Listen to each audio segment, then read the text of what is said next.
Hello good morning students. Previous class में बेटा मैंने संयुक्त सूक्ष्मदर्शी और उसका डेरिवेशन मैंने ड्राइव कराया था।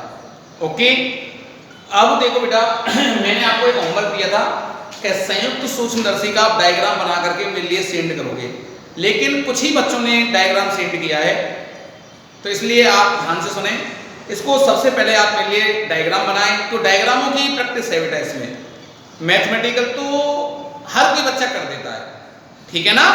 अब ऐसे में पढ़ाने वाला हूं दूरदर्शी, तो दूरदर्शी में भी ध्यान रखना, सबसे पहले आपको डायग्राम सेंड करना है, फिर उसके बाद आपको डेरिवेशन ड्राइव करना है। Okay, so let us start. अच्छा, आपके लिए इससे पहले मैं आपको कुछ न्यूमेरिकल दे रहा हूं, होमवर्क दे रहा हूं, इस होमवर्क को करें। होमवर्क क्या है बेटा? होमवर्क ये है, उदाहरण एग्जाम्पल है, ठीक है ना। संयुक्त सूक्ष्मदर्शी, आंख, मानव नेत्र, लेंस, दर्पण, उसके बेसिस पर जितने भी सारे न्यूमेरिकल हैं वो सारे न्यूमेरिकल्स करने हैं आप, ठीक है ना। तो मैं तो ये मानता हूं कि अब आपके सारे न्यूमेरिकल आप पर हो सकते हैं, केवल एक टॉपिक पर नहीं होंगे। कौन से पर? दूरदर्शी पर, जो कि बचा हुआ है। ओके, इस बात का ध्यान रखें। तो अब मैं पढ़ाने वाला हूं बेटा दूरदर्शी। दूरदर्शी देखो, ये ऐसा प्रकाशित उपकरण है, इसके नाम से पता चल रहा है दूरदर्शी, ऐसा प्रकाशित उपकरण जो दूर स्थित वस्तुओं का प्रतिबिंब आंख के निकट बना देता है। कहां बना दे? आंख के निकट, दूरदर्शी कहलाता है। ये दो प्रकार के होते हैं, एक अपवर्तक दूरदर्शी, अपवर्तक दूरदर्शी, और दूसरा होता है बेटा परावर्तक दूरदर्शी। अपवर्तक में ये अपवर्तन के सिद्धांत पर आधारित है, और परावर्तक में ये परावर्तन के सिद्धांत पर आधारित है। ये इसी साल पूछा गया है बेटा 2020 में, ठीक है ना, 4 नंबर का इसके चांस है। अपवर्तक दूरदर्शी, तो देखो बेटा अपवर्तक दूरदर्शी क्या होता है?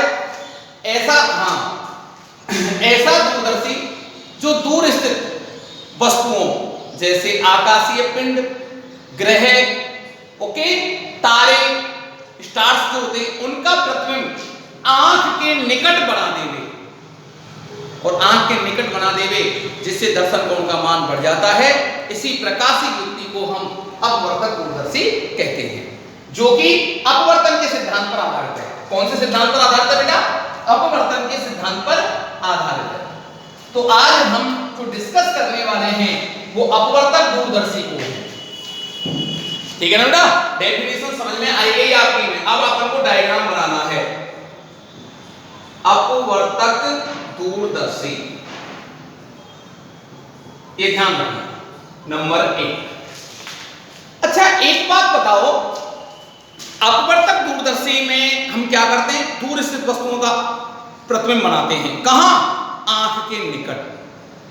तो इस डाउट को तो आप बिल्कुल मन से हटा देना कि वो वस्तु d दूरी पर भी हो। दूर स्थित, जैसे हम बात करें स्टार्स की, तारों की बात करें, क्या तारे हमारी आंख से 25 सेंटीमीटर की दूरी पर स्थित हो सकते हैं क्या? नहीं हो सकते। तो मेरे बेटा बच्चा इस बात का ध्यान रखना कि d दूरी वाले कंडीशन तो बिल्कुल किसी भी हालत में नहीं लगने वाली। ओके, d दूरी पर वस्तु नहीं रखी जाएगी। तो जो हम डायग्राम इसमें बनाते थे ना, ये वाला AB वस्तु, ये ऑब्जर्वर है, यहाँ कितनी दूरी पर है बेटा? d दूरी पर।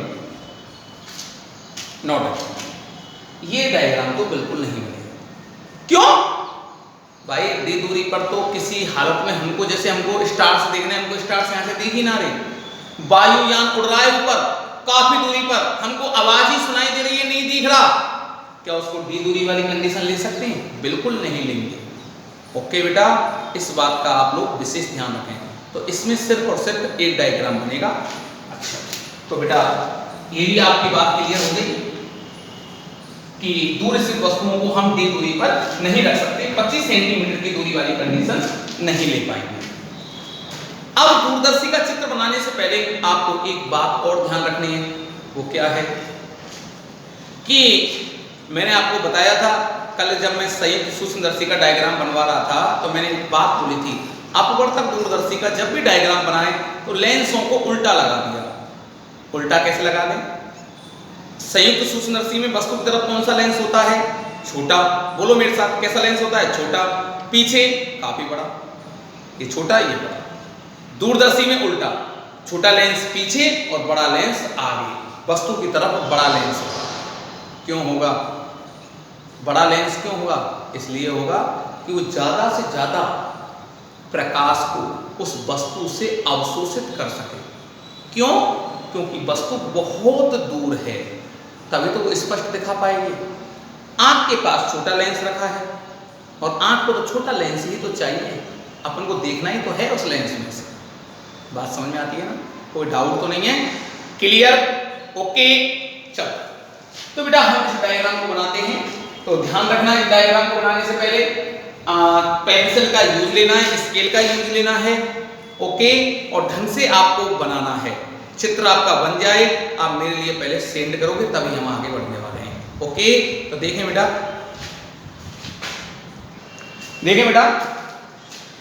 ये वस्तु की तरफ लेंस है, इसको हम कौन सा लेंस बोलेंगे? बोलें ऑब्जेक्ट लेंस, अदृश्यक लेंस। ओके, एल ओ से दर्शाते हैं, हिंदी में बोलेंगे इसको अभिदृश्यक लेंस।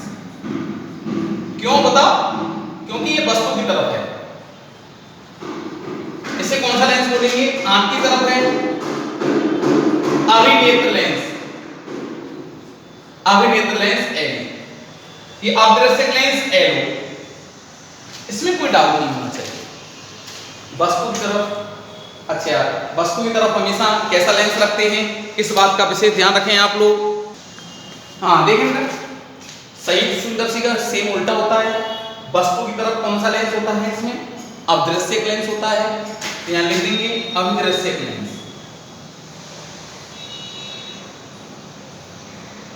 किसे रिप्रेजेंट करते हैं? एल से। आंख की तरफ, अच्छा, वस्तु की तरफ इसमें दूरदर्शी में कैसा लेंस रखा जाएगा? बड़े द्वारक का, ये द्वारक है, बड़े द्वारक का रखा जाएगा। क्यों? क्योंकि वस्तु से ज्यादा प्रकाश को अवशोषित कर सके। ओके, आंख की तरफ छोटा लेंस रखा जाता है, इसे कहते हैं आई लेंस या अभिनेत्र लेंस।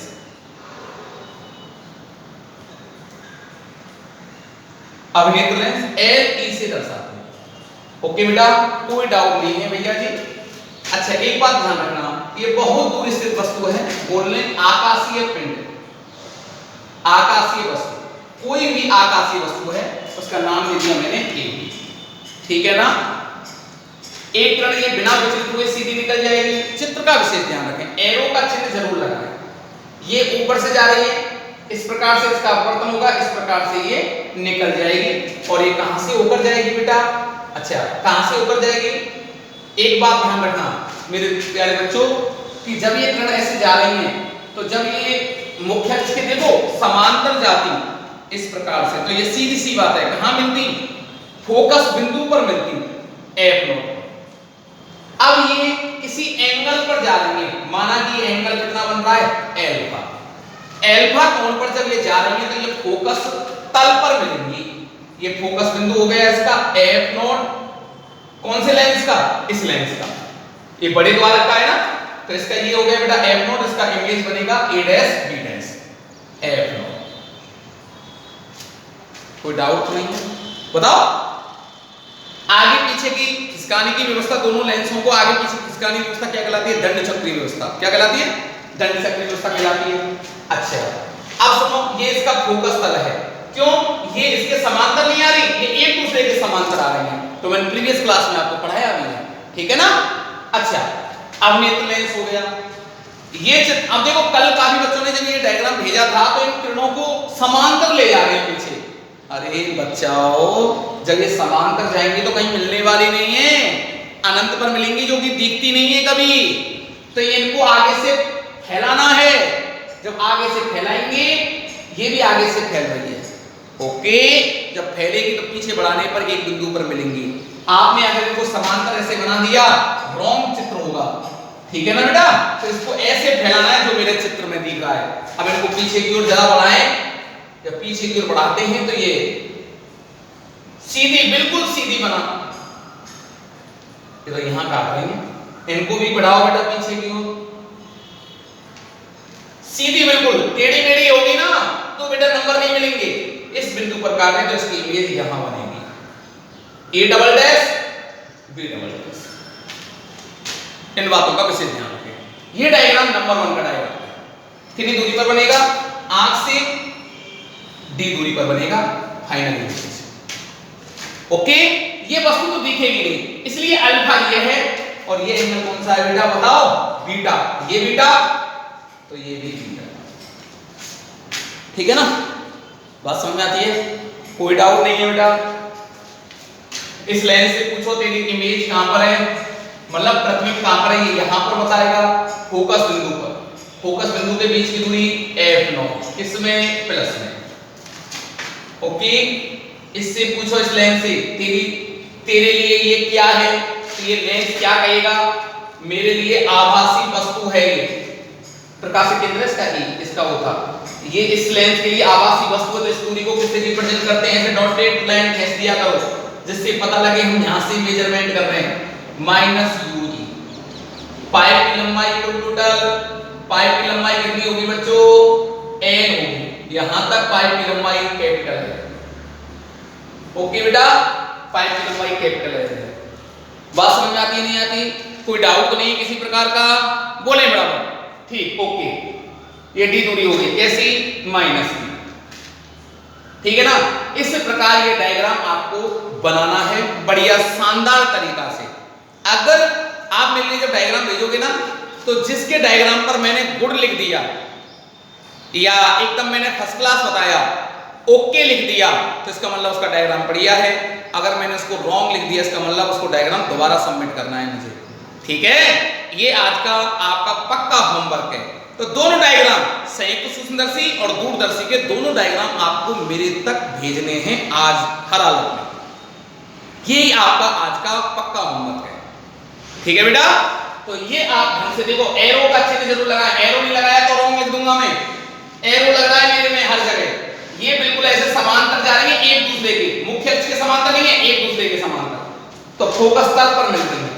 यहां इसका इमेज बन रहा है a dash b dash, focus बिंदु से होकर गुजरने वाला तल फोकस तल कहलाता है। इस दोनों लेंसों को एक खोखले पाइप पर कसे रहते हैं, आगे पीछे खिसकाने की व्यवस्था क्या कहलाती है? दंड चक्रीय व्यवस्था। तो दंड चक्रीय व्यवस्था द्वारा इस प्रकार खिसकाते हैं कि बनने वाला प्रतिबिंब a डैश b डैश इस लेंस के प्रकाश केंद्र E और F डैश के बीच बने। ओके, अच्छा सर, जो लेंस वस्तु की तरफ होता है उसे अग्रसेक लेंस कहते हैं, ये बड़े द्वारक का है। जो लेंस आंख की तरफ होता है उसे अवनेत्र लेंस या आई लेंस कहते हैं, वो आंख की तरफ है, ये छोटे द्वारक का है। ओके, कोई डाउट नहीं है? तो यहां तक बेटा इसको ढंग से आप बना करके आप मेरे लिए इसको सेंड करोगे, ठीक है? आज का होमवर्क आपका यही है और कुछ न्यूमेरिकल्स हैं एग्जाम पर, ठीक है ना? तो सबसे पहले तो आपको दोनों डायग्राम, संयुक्त सूक्ष्मदर्शी और दूरदर्शी का सेंड करना है। आज के लिए इतना ही काफी। Thank you so much.